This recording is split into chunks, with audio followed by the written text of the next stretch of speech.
A question I get asked all the time is, can you daily drive a 97 to 06 TJ LJ? We're going to look at it. We're going to look at pros. We're going to look at cons. We're going to look at some of the creature comforts that makes this drivable or not drivable every day. And at the end, I'm going to just share with you guys what I've learned in 20 years of driving these things. Let's go.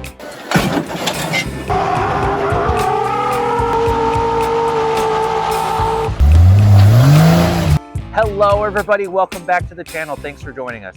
So we're going to look at these Jeeps in depth to see if you can daily drive one or not. I've been doing it for a long time. I'm going to try to be a little unbiased, although my channel does nothing but this type of content, 97 to 06. But we're going to compare the 97 to 02 against the 03 to 06. And then we're going to look at the Holy Grail 04 to 06 LJ and see what improvements were made there. All right, so we're sitting in the back seat of the cheap Jeep, which is a 98. So this one is an SE, and generally the SEs are pretty basic, as this is. So there's no AC, there's no cruise control, there's not even a tilt wheel in this thing. There's no automatic, and there's no full doors. All things that would have been options. You can't see because of the covers, but it does have base vinyl seats. So it does have two options, and it looks like the CD player that was an upgrade, and it has a full center console. So in the way of, I guess, creature comforts, this doesn't have much. Has very little power due to the 4-cylinder, but at least you can have your armrest on your console, I guess. But this color scheme is actually not correct. This is a newer agate color, so this thing's been spray painted, and if you get up close, you can tell just some of the scratches and whatnot, which wasn't, I think, until an 01, 02 color.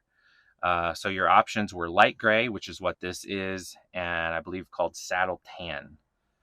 So this is about as basic as it comes. A quick note about the seats. So in the 97 to 02s, you had this, I don't know, ribbon, strap, whatever, that you would pull forward, which I can't even do it with my left hand, and it is a fold and tumble, and it will fold all the way up so you can get passengers in and out. It was optional, rare, but optional. You could get a fold and tumble for the driver's seat.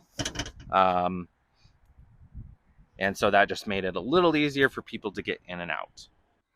All right, so now we're in the 03 Rubicon. Just seems warmer in the sense that, I don't know, just more up to date. But this has quite a few options, which is maybe a little abnormal, so we'll look at those. About the only thing it doesn't have is an automatic transmission. This is a manual, but it's got AC, it's got a CD player, actually a 7-speaker sound system, which was new for 03, and that you could get a 8-inch sub in your console. So, which this has. And it has a leather-wrapped steering wheel, it has cruise control, it has full doors, the aforementioned full console, kind of the new upgraded seats from the 97 to 02. To me, they feel a little thinner, which you might equate into a lesser feel, but I don't think that's actually the case, or not in my opinion. And this even has a temp compass mirror that was optional. So it's just, as it sounds, it tells you the temperature, tells you your direction, and it has some lights in it, some LED lights. So this is quite a bit different than the earlier version, and I like it a lot personally. All right, so here's kind of a comparison. Here's those seats, and really the dash remains fairly unchanged. A few little things that make it, stand out. But to get this particular seat, there's a lever here. And you grab the lever and you slide this whole deal forward. I don't know. I like that better than sticking your finger in, that little ribbon deal. But, well, let's flip that back up again. So then the back seat, which we didn't super look at in the other Jeep, not a whole lot of space back there.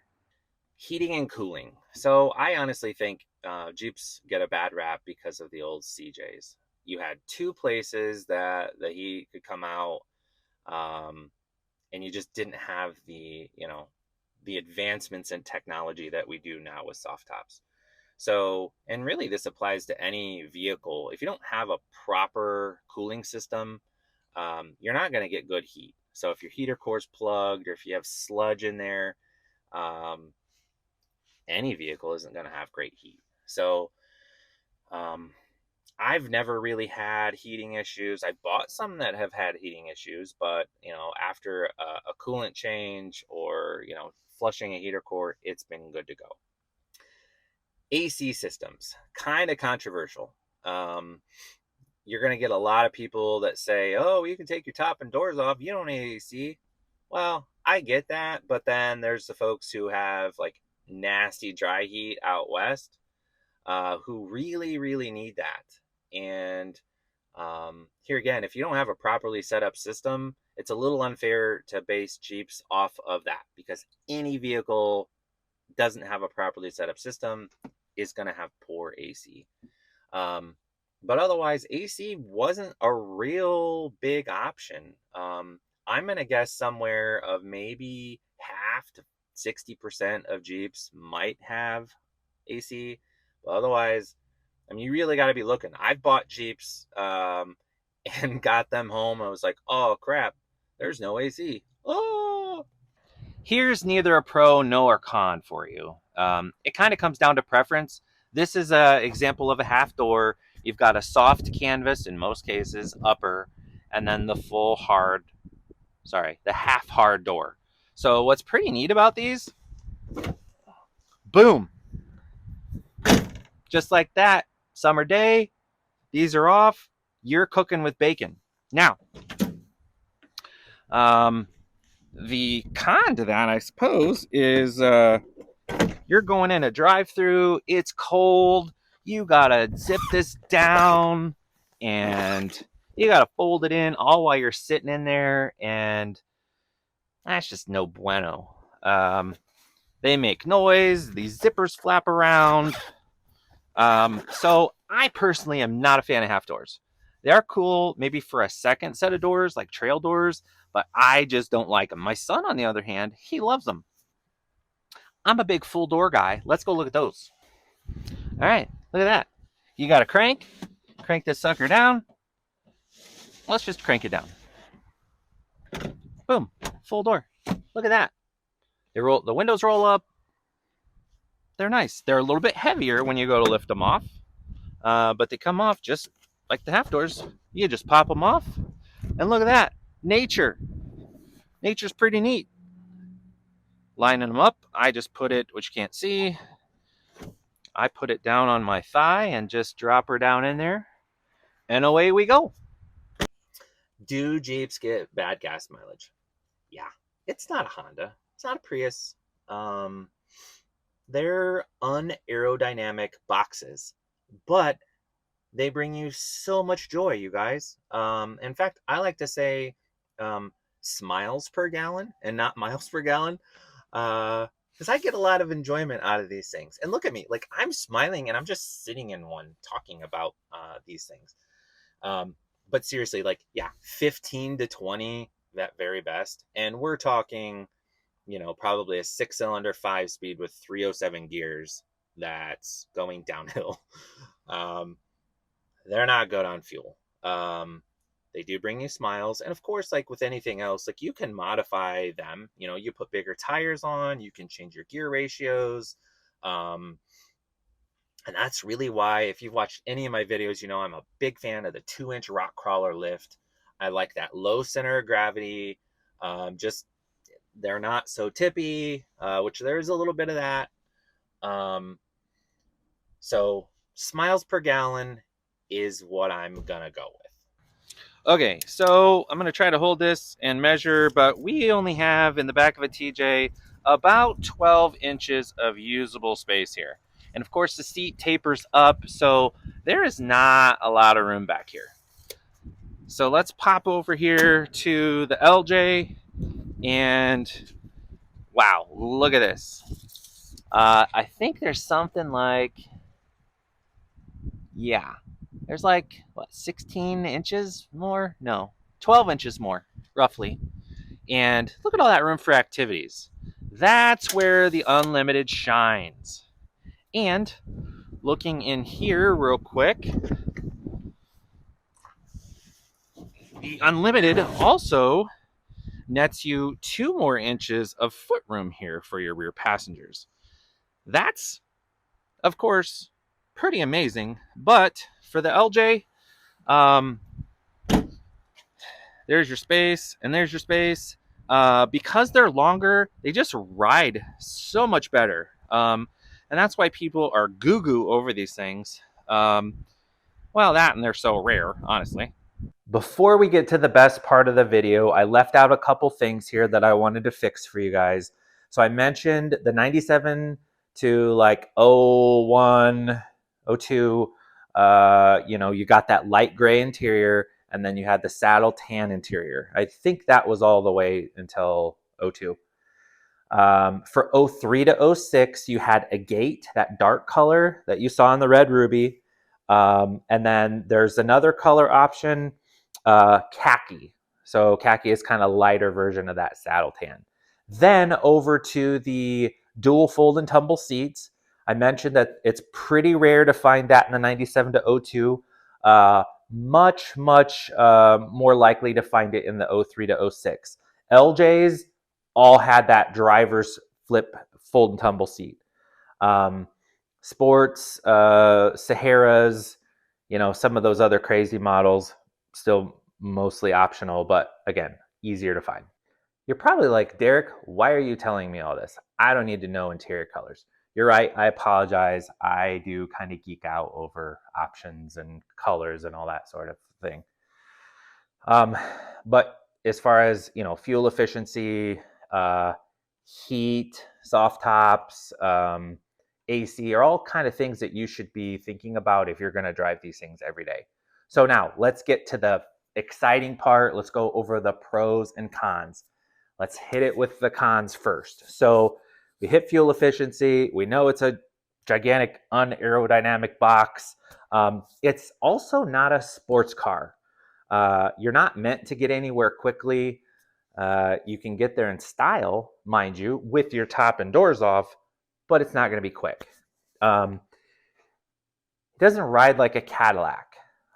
Here again, though, you can make improvements with aftermarket parts, aftermarket coils, aftermarket shocks, control arms, suspension geometry, all that jazz. You can make it ride really nice, but still, at the end of the day, it is not a Cadillac. The TJ, as you saw, there is not a lot of room in these things. Not a lot of room at all. And again, LJ, I've been daily driving my Play Toy, and the additional room seems like maybe nothing, but it's significant, and I love it.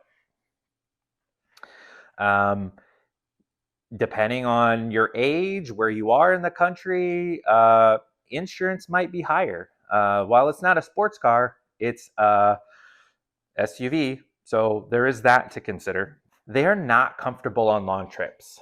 As you know, I took an 8-hour drive to go visit my friends at Max Built a month or so ago. I don't want to do that ever again in this. It was fine to sit in, but just after time, it's just not comfortable. They're not comfortable. Some parts are expensive for these. Rubicons, for example. Axles are expensive. Transfer cases, because they only made them for, 3 years. But otherwise, as a whole, your parts aren't that expensive.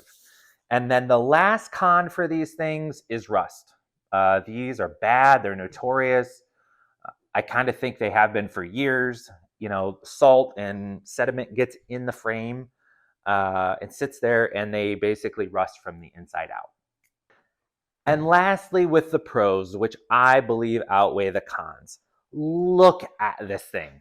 Is it not gorgeous? I just love these things. Personal preference, I realize, but I think they're great looking. They are obviously great off-road vehicles.